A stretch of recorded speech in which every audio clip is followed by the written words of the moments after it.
Colorado is a bowl team in 2024, but are they anything more than that?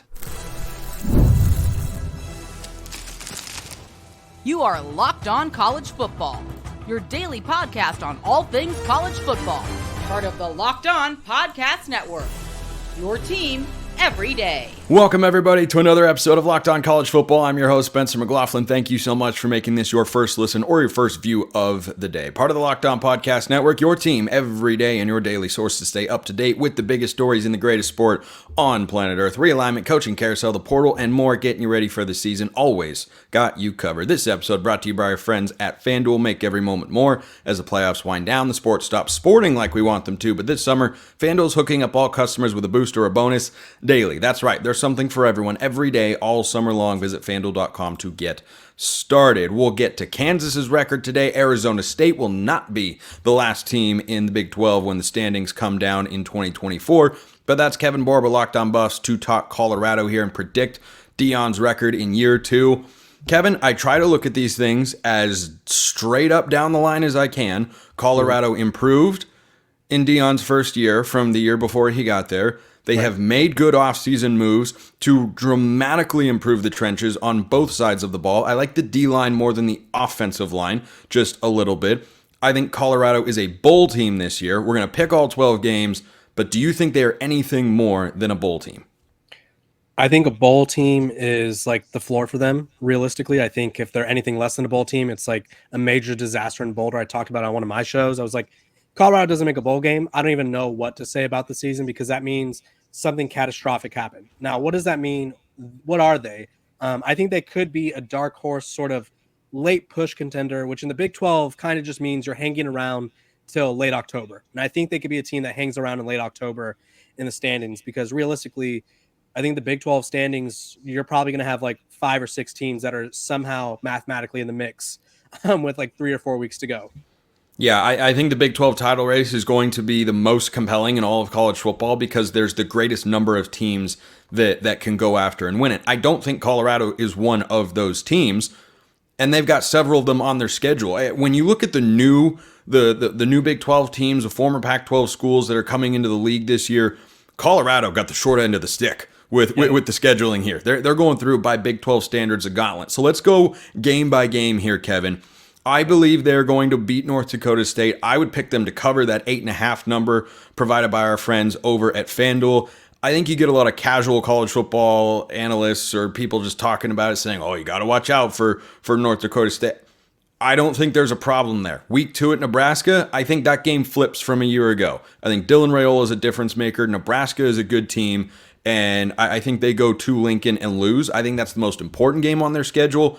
Then they go to Fort Collins and play Colorado State. I think they win that one as well because they just have more talent. And, last year's game, it was wild. It was crazy. I don't think this one will be quite as emotionally charged, but certainly there will be some juice behind it. So I have a 2-1 non-conference slate here for Colorado.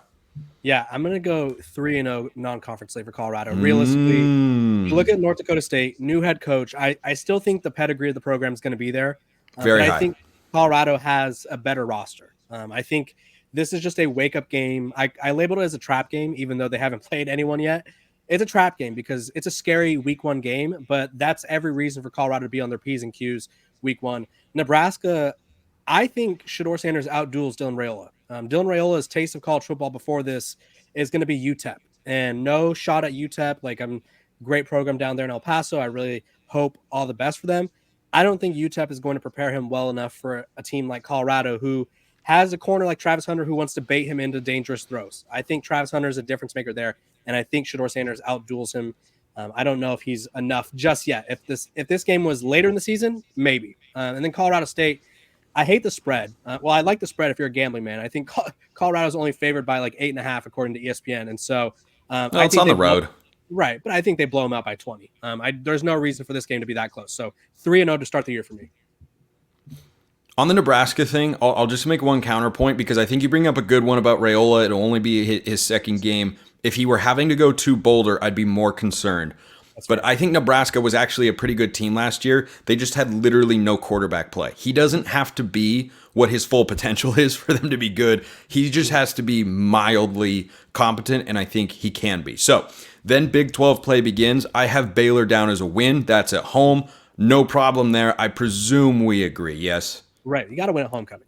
Yeah, you got to win the homecoming game, your first home Big 12 game, going back into the Big 12. Then they go at UCF. Look, this is a winnable game, but I like UCF. And if it were in Boulder, I'd feel differently. But I think this is a game UCF wins. So I have a loss there. I have a loss at home to Kansas State. And then I think they right the ship with an October 19th win at Arizona in Tucson. That's kind of my upset pick for Colorado when you look at their schedule this year. I think they go into Arizona and win that football game. See, I think they drop at UCF. I think the Bounce House, tough place to play. Everyone's going to find out if they hadn't known already. And then I think they lose to Kansas State. They're kind of like my 2 team in the Big 12. And then I also think they lose to Arizona. So I think they drop 3, and we're kind of getting like this reminiscent vibes of like, oh gosh, here we go again. Mm-hmm. It would be. I think they turn around against Cincinnati and bounce back with a win there. Yeah, I think Cincinnati is a win. Now, here's where it gets a little bit tricky. They go at Texas Tech, host Utah, at Kansas. I would almost rather have Texas Tech or Kansas at home, not because they are easier. Well, they are easier teams than Utah, but I'd rather have the tougher team on the road here, just because if you're going to try to beat Utah, look, I'd rather just have a home game against Texas Tech or Kansas and give you a better chance to win one of those games. I think that is a really, really tough stretch. But as of now, I've got Colorado at 5 wins on the docket, but I think that is a tough stretch. I think they get to bowl eligibility and end the year 6-6. Last week of the regular season, there will be a lot of juice. Game is already scheduled to be on ABC against Oklahoma State. I think the Cowboys are fine, but I think Folsom is going to be rocking. And between Utah and Oklahoma State, I won't be surprised if Colorado wins one of those games, and I like Utah a lot more than Oklahoma State. So I think that the 3 straight losses come on the heels of that win against Cincinnati before they end the regular season with a win and go to the most watched Music City Bowl of all time with a win over Oklahoma State. I like it. Okay, I think after Cincinnati, I think they pull off an upset in Lubbock. I think Utah's just I can see that. I think Texas Tech is vulnerable. I don't think they've shown us anything outside of that Oregon game last year where it was like they were almost really good for a split second. They haven't shown us that they could be consistent. And I think consistency is king in the Big 12, and it's hard to come by. And so Utah, speaking of consistency, I think Colorado loses there. I know it's a home game, but Utah is just – they're my pick to win the Big 12. So I don't think they don't have many slip-ups on their schedule in my eyes. And then at Kansas isn't really at Kansas because they're playing at Arrowhead. And so I think it's going to be I think people are going to be shocked at how many Colorado fans are there. Let's just put it that way. I think the Buffalo fans will travel well, and I think they beat Kansas. And then Ollie Gordon is just too much for Colorado to stop. I think Oklahoma State gets the best of them. So I have them at 7-5 on the year. Realistically, I think that'd be a great season. That's almost doubling their win total from last year. And again, who knows what this Big 12 is going to look like. You could go into the final 3 weeks of the season still in the mix in the Big 12 race. And so I think if you're Colorado, that's a great position to be in. Yeah, very much so. This is not a Big 12 title contender. This is not a bottom dweller, though. I cannot see Colorado winning fewer than 5 games. I think that's the minimum that they win. I think if everything went right and they beat Kansas and Oklahoma State and Nebraska, which is possible, I just don't think likely, not because I don't think Colorado's done good things, but because those programs are also in really good positions and should be good teams with good coaches. 8 wins, I think, is the ceiling. 5 wins, I think, is the floor. I land on 6 because the schedule is just not incredibly favorable. But I've been on the over Colorado 4.5 train since that line first dropped back in March, and it got bumped up. As soon as it came out, I was like, smash. Yeah. Smash. And a lot of other people were as well. That's why the win total on FanDuel last I had checked is sitting at 5.5. Kevin Borba has Colorado 7-5. I've got him 6-6. He is a host of Locked On Buffs. Kevin, appreciate it as always. Thanks for having me. Kansas is going to make the Big 12 championship game. I'm just saying. And I'm going to tell you why. Coming up next. This episode is brought to you by our friends at FanDuel. I love sports. I love them so much. I never want them to stop. But as the playoffs wind down, we get fewer games and the sports aren't sportsing like I want them to. The good news is that FanDuel lets me keep the sports going whenever I want. All I have to do is open the app and dream up bets anytime that I am in the mood. They've got everything you want for college football. If you think that I am spot on with these record predictions, you can go bet the over or the under, whichever way I'm leaning. If you think I'm nuts, you can put your money where your mouth is. Go ahead. Don't just drop a comment. Go drop a wager and then at the end of the year say, hey, I made money profiting off of your stupidity. And guess what? I'll say, you know what? Good for you. This summer, FanDuel's hooking up all customers with a boost or a bonus daily. They have something for everyone every day, all summer long. It's all over there. Head over to FanDuel.com. Start making the most out of your summer and what is left and get ready for the college football season. FanDuel.com, that's the place to go. FanDuel, official sports betting partner of Major League Baseball. Are you ready for Kansas to play in the Big 12 championship game? Because I am, and that's how I think this is playing out. That's Derek Johnson, Locked On Jayhawks, joining me here on the show. A 10-win regular season Kansas football team. Derek, that would have been a foreign phrase that was unrecognizable to everybody at the University of Kansas just 5 or 10 years ago or so, but that's what I'm about to lay out here. And why don't we just start with what your record prediction is off the top? If you've got one, if you're not there yet, that's okay. But I am there, and I am bullish on Kansas in the Big 12, and I think they're going to make the Big 12 championship game. Yeah, so I'm sitting at 9-3 right now. My biggest hesitation is the Jalon Daniels health. So that's why I'm hedging it. If you guaranteed me Jalon will be healthy for, even 11 of the 12 games, I would take him to win double digits as well. Yeah, and that is certainly a caveat. If anybody's starting quarterback, if Avery Johnson goes down, it's not the same team over there in Manhattan. It's just that we've seen it enough with Jalon that it feels more real, right?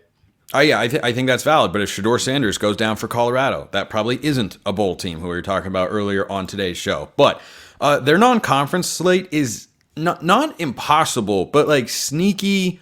You better not overlook these guys. They go at Illinois week 2. They open with Lindenwood, who's been a Division I team for, I think, about an hour and a half at this point. So that should be fine. At Illinois, then they host UNLV. UNLV is one of the top 2 or 3 teams in the Mountain West going into this year. I like Kansas to win all 3 of those games, Derek, but they best not overlook either the Illini in Champaign or UNLV at home that has probably a mid-tier Power 5 roster or high-end Mountain West roster, however you want to see it. Like, that's a solid football team. Yeah, and I don't know if it helps or hurts them that they just played them in a bowl game. Because on one hand, you would say, well, if Kansas is the more talented team, having more familiarity should be good for that, because then it's less about what's schemed up. It's more about just the Jimmies and the Joes. But UNLV is a very talented team, and I think that one will be very interesting in terms of, what is it going to look like without Jaden Maeva for UNLV? Like at the quarterback position, how's that going to affect them? The Illinois one is interesting because you go back and look at the final score last year when Kansas beat Illinois, and that was on a Friday night in Lawrence when they debuted the black uniforms and did the blackout and everything. And Loved them. 24-23. Loved them. Great. But 34-23, you're sitting up at the end of the day and going, was that good of a win? They went 5-7 a year ago. You go back and you watch the game. Kansas was in control of that game in the first half. They were in control of that game through 3 quarters. And what happened in the second half, Kobe Bryant, who was a first-team All-Big 12 corner, Austin Booker, first-team All-Big 12 defensive end, both get ejected for targeting. So that ends up allowing them to come back. They just had a couple blown plays, a couple weird things happen against them, and they kind of let their foot off the gas. Like, that was one of those games where it felt like they should have won by a lot more. So that becomes interesting because how much is the home road split worth? How much better is, the offensive line going to be this year for Illinois because it wasn't as good last year? You lose Jerzon Newton, who I thought was the best player for Illinois in that game. But yeah, it's tricky anytime you go on the road that early in the season. Again, Illinois has a lot of new transfers, so I think it's better to play them that early in the season than later. But it's definitely one anytime you go on the road against a Power 5 team, you can't really overlook. I don't think Kansas is going to get off to a sparkling start in conference play because they have to begin with, oh dear, it's West Virginia on the road in Morgantown. I think they're going to start Big 12 play with a loss. And then, Derek, I think Kansas is going to become as hot as a July Sunday in Lawrence. I think it is going to be a scorching hot stretch. I think Jalon Daniels is going to sharpen himself into focus and have that Tim Tebow leadership mentality of, you know what? We're going to play harder than everybody else. We're not losing this game. If you keep him healthy, Kansas is making the Big 12 championship game, and after they lose to West Virginia, I think they beat TCU at home. Now, that's at Arrowhead, so home is relative here. That's going to be relevant later. At Arizona State, I think they're better than ASU, who we're going to get to later in today's show. Houston, I think, is the worst team in the Big 12. I think they'll beat them no problem. And then I think they will go to Manhattan. The difference in this game, very similar teams, Kansas and Kansas State. They both have Big 12 title aspirations. They both have multi-year, proven to be successful head coaches. The difference here, and why I like Kansas, I've got Jalon Daniels over here and Avery Johnson over there. And Avery Johnson's a lot of potential. But if Jalon Daniels is healthy, you give me the better quarterback and two teams that are on fairly even footing, yeah, I'm taking Kansas to win that football game. And then, and I'll let you jump in here in a sec, the emotional letdown post-rivalry win, they lose to Iowa State at Arrowhead Stadium the following week. What do you think of those picks? I think they're all very plausible. The West Virginia game feels very much like a coin flip early in the season. And I think if you win that one, like the momentum that could build would be huge, as it did a couple years ago when they got bowl eligible for the first time and forever. And that was their first road game of the season. That was their first Big 12 game of the season too, just like this one. Now, I think this West Virginia team is obviously better than that one. Yeah, I mean, the Houston game actually, even though they could be the worst team in the Big 12, Willie Fritz really wanted this job when it came open, when Lance Leipold took it. It was Lance Leipold, Jeff Monken. Those were the two finalists, and Willie Fritz really wanted the job. He has Kansas City ties. He's done well as an underdog. So that game, even though I'm picking Kansas to win it, I could see that one end up being sneaky close, especially as you're looking ahead to the Kansas State game. Mm-hmm. And then, yeah, the Kansas State game, this is where I'm at. So it feels like things have been building for a while for Kansas finally to beat Kansas State. And I don't know, this might upset some local fans, but like, I'm one of those people who I'm going to bet with a streak. Kansas State has won 14 straight games in this series. So I believe Kansas can beat them, but until they show they can do it, until that streak actually does change, I'm not going to go away from it, I guess. Okay. All right. That's valid. But you know what? No streak lasts forever. Mm-hmm. And this is probably the best chance to go into Manhattan and win that Kansas has had since that 14-game win streak first got underway many moons ago. But are you with me on the Iowa State game? That feels like a stumble spot. You were telling me before we recorded you like what Iowa State, what their fan base is going to bring to Arrowhead Stadium. Yeah, so because it's Arrowhead, there's more tickets for sale. They travel so well. I don't know. That could end up being like a bowl game where it's kind of a split of a crowd, and they have a really good team. We had Phil Steele on with us on our show a couple weeks ago, and he was really high on Iowa State. That's been a close game for Kansas the last 2 years. They won both games, but both were kind of coin flip games. And yeah, I mean, that would not be surprising for them to end up losing that one. I think that one, in the same vein of the West Virginia game, are both kind of those coin flips that could go either way.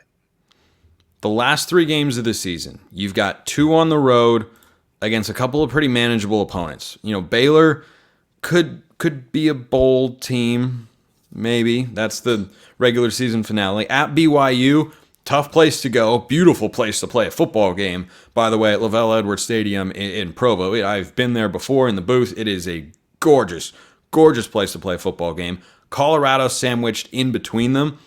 I think Kansas is the better team in all 3 of those games. And whether they go 3-0 down the stretch and fulfill what I'm speaking into fruition here, which is going 10-2 and making the Big 12 championship game, I think that comes down to their ability to just play to their level. Don't play down to your competition. Play the way Kansas is capable. And as you've mentioned, the health of Jalon Daniels will continue to be the biggest question mark, because all of this goes out the window. If you don't have Jalon Daniels, I don't think you're beating Colorado. If you don't have Jalon Daniels, you might not lose, or you might not beat both BYU and Baylor. You could lose one of those games. Certainly you're going to lose at Kansas State. I think those are the factors that come into play down the stretch here for Kansas. and you're not familiar with being that team. Like if you're beating Kansas State and you're winning all these games, you get to those final three, you might be ranked in, I don't know, the top 15, something like that, top 10 in the country at one point later in the year.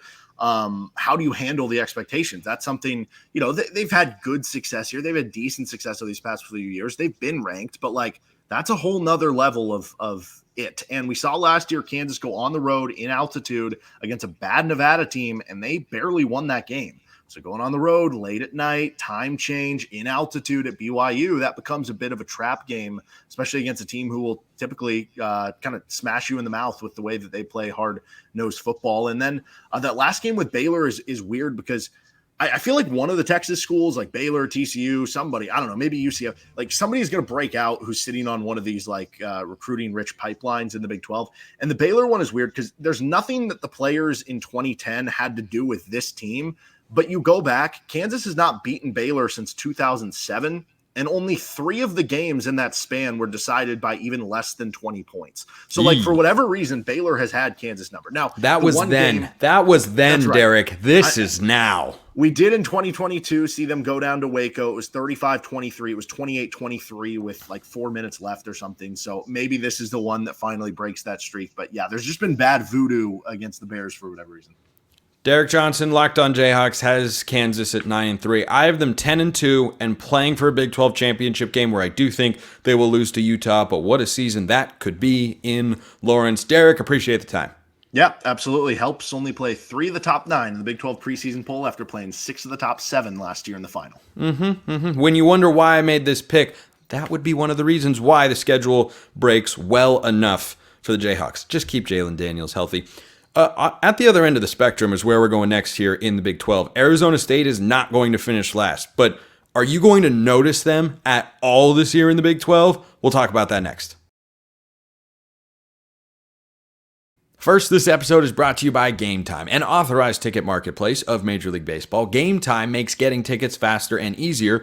Prices on the Game Time app actually go down the closer it gets to first pitch, which is great for you. They have killer last-minute deals, all-in prices, views from your seat, and their lowest price guarantee. Game Time takes the guesswork out of buying Major League Baseball tickets. You can save up to 60%, that's over half, buying last minute for sports, concerts, comedy, theater, etc. Whatever you want, they've got it. You can save even more with exclusive in-app deals on select seats ahead of the game or event. So take the guesswork out of buying tickets with Game Time for Major League Baseball. Download the Game Time app, create an account, use code LOCKEDONCollege for $20 off your first purchase.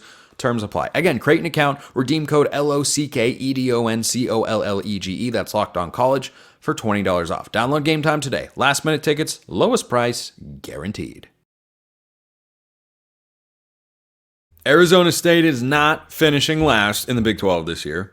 Where are they going to finish? Are you going to even hear about them if you're a Big 12 title contender? That's Richie Bradshaw, Locked On Sun Devils, joining me here on the show. And look, Arizona State's not expected to do anything this year, but this is year 2 for Kenny Dillingham, year 2 with Brian Ward as defensive coordinator. They've made a change at OC, but the quarterback situation, I think, is better than most people probably think because if Sam Leavitt beat out Jaden Rashada, that's indicative of what the coaching staff, I think, has seen from Leavitt, and I fully expect him to be the starter. I think Arizona State's going to win 5 games. I'll tell you how, but first, Richie, if I told you right now, and right now was actually like December 31st, that Arizona State won 5 games, missed a bowl game, number 1, is that feasible? Number 2, how does that land for you? Very feasible. This is a team that, excuse me, look, Spencer, last year ASU won 3 games. They were in 3 other games they probably should have won, and they potentially could have swayed with Oklahoma State in week 2. That was kind of a back and forth. Oklahoma State hadn't figured out who they were yet. But there were 3 games between Cal, Colorado, and Washington, of all teams, that you should have won.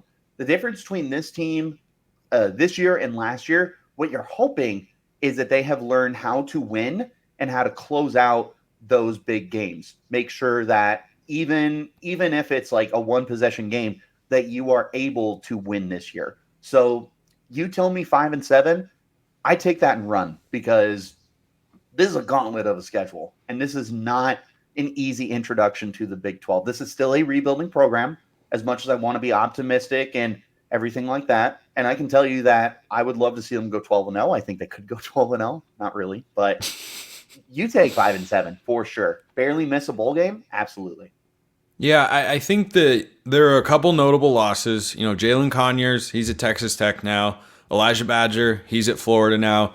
Those are non-zero subtractions from the offensive side of the ball. Like, those were legit weapons. I think Badger was one of the best wide receivers to find a new home. I love that pickup for Florida. But let's dive into the schedule here, and a non-conference slate that I think is going to give Kenny Dillingham a reason to continue to promote his program, which he does in a very, very strong sense. Every time you see him speak, he's got an energy about him. I think he's going to be buzzing because he starts at home against Wyoming. You cannot overlook the Pokes. They've got a new head coach over there, but I think at home, Arizona State's going to be the better team and they win. Mississippi State, year 1 of a rebuild versus Arizona State, year 2 of a rebuild, again at home. I think Arizona State wins that game, and then they play at Texas State. You should be able to beat any team in the American Conference that isn't, a legit contender like a Tulane or a UTSA or a Memphis. Texas State, I don't think they have the highest of hopes. I think they'll be a run-of-the-mill American team. 3-0 is where I think Arizona State goes here, and I think that'd be an outstanding start. I don't think it gets them ranked in the top 25, but I think it sets the stage for an optimistic Big 12 season.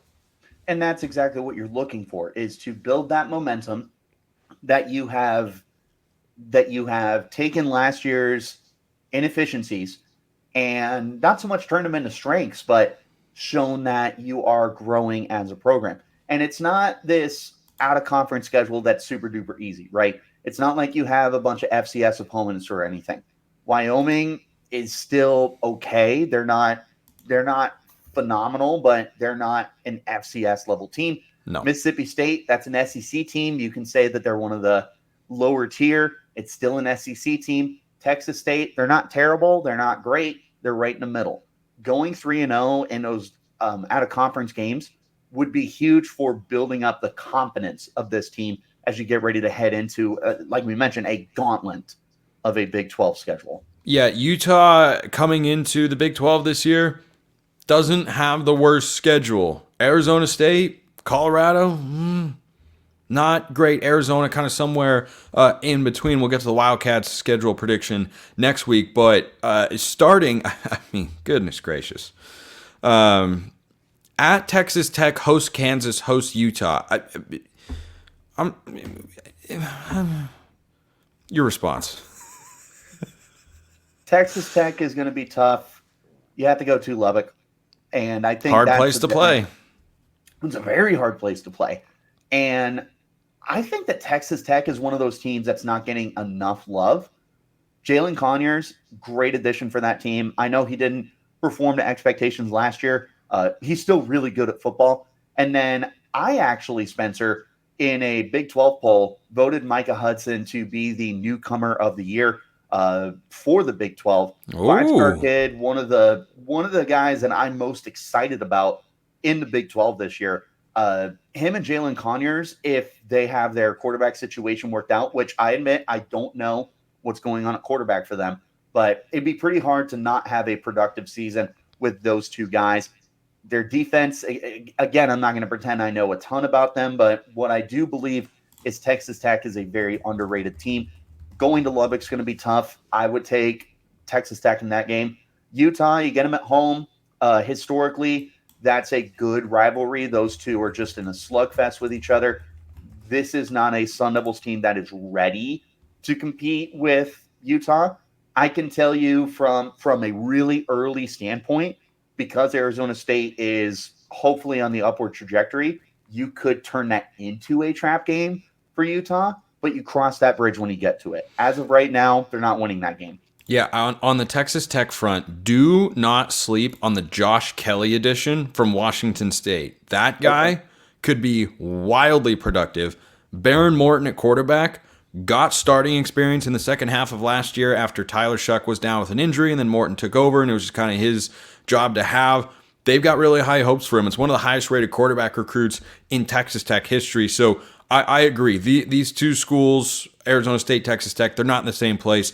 So I think after the 3-0 start, I think it'll be 0-3. But then there will be at least one win, maybe two. I don't think they're winning at Oklahoma State on November 2nd, but either Cincinnati or UCF, those feel like games that Arizona State's going to split. Now, I'm bullish on UCF.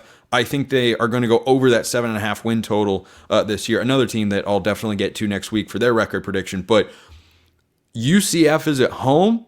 Cincinnati's on the road. I've watched this Arizona State program over the last couple of years play with teams they have no business being on the field with and playing competitive football, but they have done it.